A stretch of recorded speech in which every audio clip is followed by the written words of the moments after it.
तो स्वागत है आप सबों का हमारे एजुकेशन की इस नई दुनिया राजन अ बिलीफ में। आज 2 नवंबर 2020 है और आज मैं आप लोगों को इस वीडियो में 2 नवंबर 2020 को सुर्खियों में रहे वो सारे इंपॉर्टेंट न्यूज़ को डिस्कस करूंगा जो हमारे एग्जाम के पॉइंट ऑफ व्यू से इंपॉर्टेंट है, और इनसे मिलने वाली सभी सामान्य और महत्वपूर्ण जानकारियाँ भी मैं आप लोगों के साथ डिस्कस करूँगा। तो चलिए स्टार्ट करते हैं।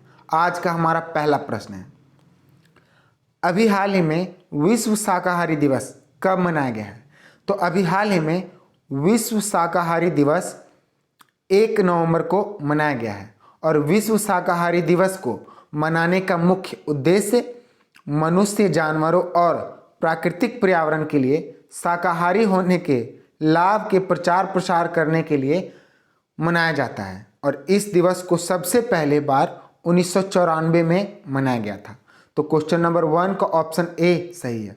अगर हम लोग बात दूसरे ऑप्शंस की करें तो 31 अक्टूबर को 2 इंपॉर्टेंट डेज मनाए गए थे, एक राष्ट्रीय एकता दिवस और दूसरा विश्व सिटीज दिवस। अगर बात हम लोग 30 अक्टूबर की करें तो 30 अक्टूबर को विश्व बचत दिवस मनाया गया था। तो इस क्वेश्चन से हमें इतनी जानकारी मिलती है। नेक्स्ट क्वेश्चन, अभी हाल ही में पन्ना राष्ट्रीय उद्यान को बायोस्फीयर रिजर्व की सूची में शामिल किया गया है, यह किस राज्य में है? तो अभी हाल ही में पन्ना राष्ट्रीय उद्यान को बायोस्फीयर रिजर्व की सूची में शामिल किया गया है, और यह राष्ट्रीय उद्यान मध्य प्रदेश में है। और इसके साथ साथ अभी यूनेस्को ने मालदीव के फवहमुलाहंद को भी वर्ल्ड नेटवर्क बायोस्फीयर के तहत बायोस्फीयर रिजर्व की सूची में शामिल किया है। अगर हम लोग बात पन्ना राष्ट्रीय उद्यान की करें तो यह मध्य प्रदेश में है, और यूनेस्को ने अभी इसे बायोस्फीयर रिजर्व होने के साथ साथ एक अच्छे बाघ के निवास स्थान के रूप में भी वर्णित किया है।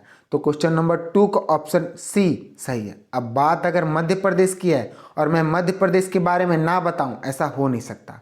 देखिए मैप में मध्य प्रदेश की राजधानी भोपाल, मध्य प्रदेश के मुख्यमंत्री शिवराज सिंह चौहान, मध्य प्रदेश के गवर्नर आनंदीबेन पटेल हैं।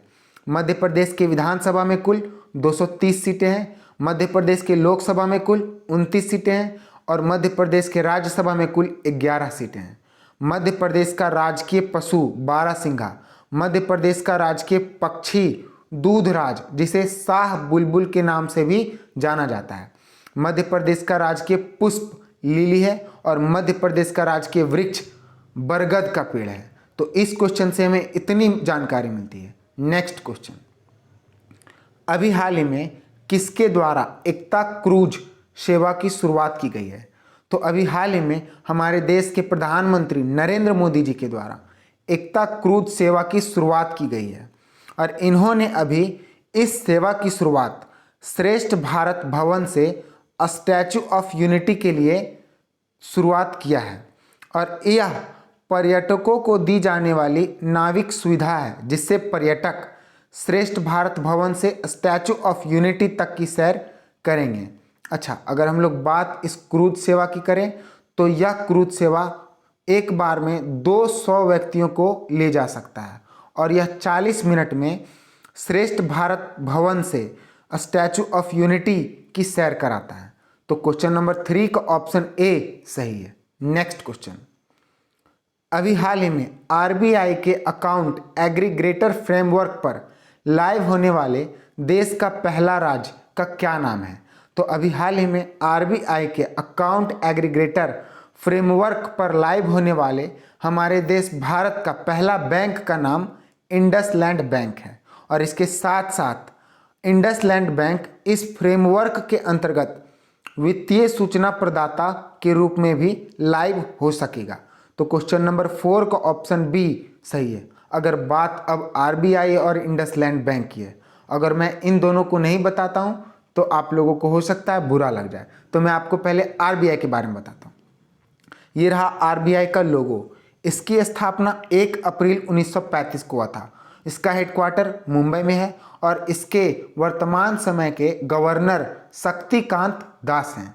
अब इंडसलैंड बैंक की स्थापना 1994 को हुआ था, और इसकी स्थापना एसपी हिंदुजा के द्वारा किया गया था। इसका हेडक्वार्टर महाराष्ट्र के पुणे में है और इसके एमडी और सीईओ सुमंत काठपालिया है। तो इस क्वेश्चन से भी हमें इतनी जानकारी मिलती है। नेक्स्ट क्वेश्चन, अभी हाल ही में नोएडा मेट्रो रेल कॉरपोरेशन ने सेक्टर 50 स्टेशन का नाम बदलकर क्या रखा है? तो अभी हाल ही में नोएडा मेट्रो रेल कॉरपोरेशन ने सेक्टर 50 स्टेशन का नाम बदलकर रेम्बो स्टेशन रख दिया है। और इससे पहले नोएडा मेट्रो रेल कॉरपोरेशन ने सेक्टर 76 के साथ साथ एक्वा लाइन के 2 मेट्रो रेलवे स्टेशन का नाम बदला था, जिसका नाम पिंक मेट्रो स्टेशन रखा था और इस नाम बदलने को महिलाओं को समर्पित किया गया था। तो क्वेश्चन नंबर 5 का ऑप्शन ए सही है। नेक्स्ट क्वेश्चन, अभी हाल ही में उत्तर रेलवे के नए महाप्रबंधक के रूप में किसे नियुक्त किया गया है?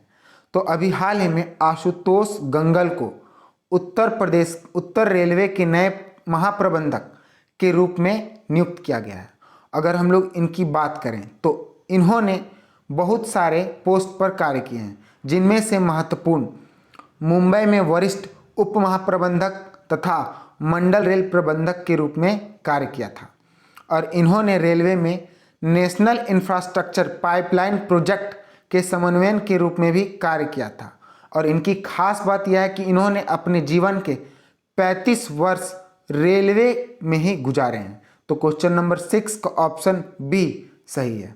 देखिए इमेज में, यही है आशुतोष गंगल और इन्हीं को अभी उत्तर रेलवे के नए महाप्रबंधक के रूप में नियुक्त किया गया।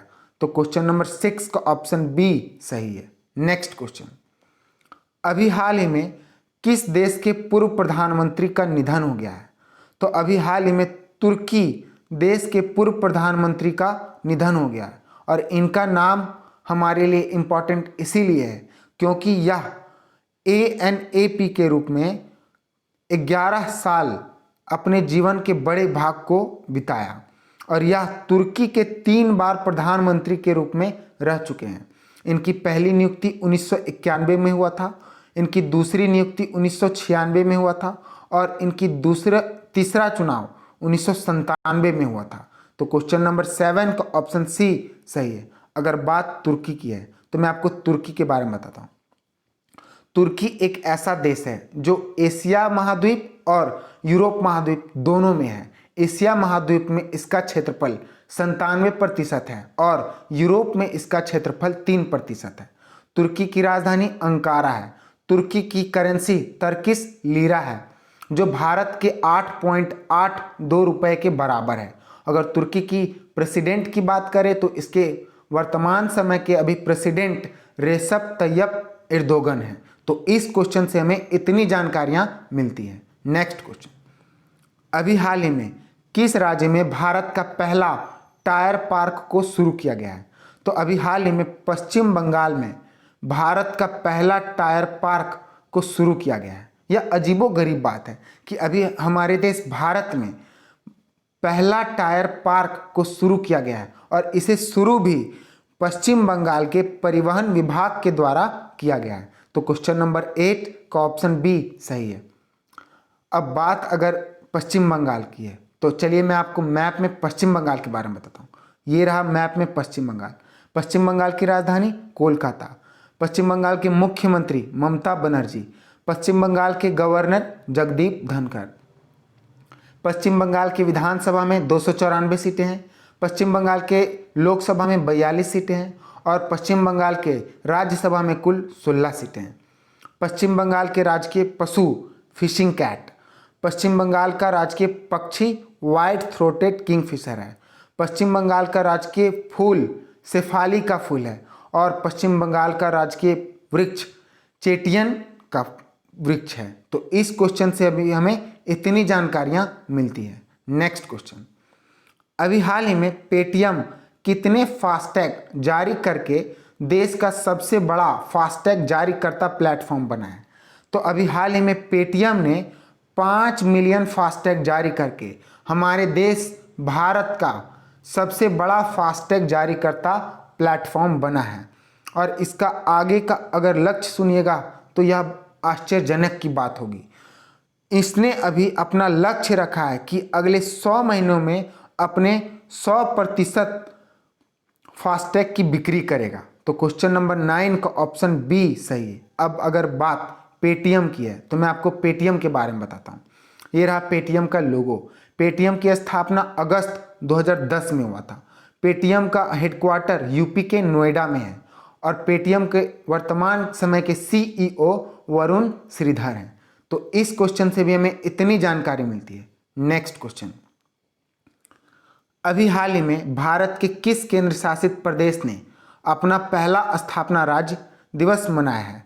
तो अभी हाल ही में हमारे देश के लद्दाख केंद्र शासित प्रदेश ने अपना पहला स्थापना दिवस मनाया है, क्योंकि 2019 में इसे भारत के एक केंद्र शासित प्रदेश के रूप में स्थापित किया गया था और इसकी स्थापित 31 अक्टूबर को किया गया था। तो इसने अभी 31 अक्टूबर को अपना पहला स्थापना दिवस मनाया है और अभी लद्दाख के उपराज्यपाल RK माथुर हैं, जिनके द्वारा लद्दाख केंद्र शासित प्रदेश के आधिकारिक 1 वर्ष पूरे होने पर प्रथम वर्षगांठ समारोह की योजना बनाई गई है। तो क्वेश्चन नंबर 10 का ऑप्शन सी सही है। यही हमारे वीडियो का लास्ट क्वेश्चन था। All the best, good luck.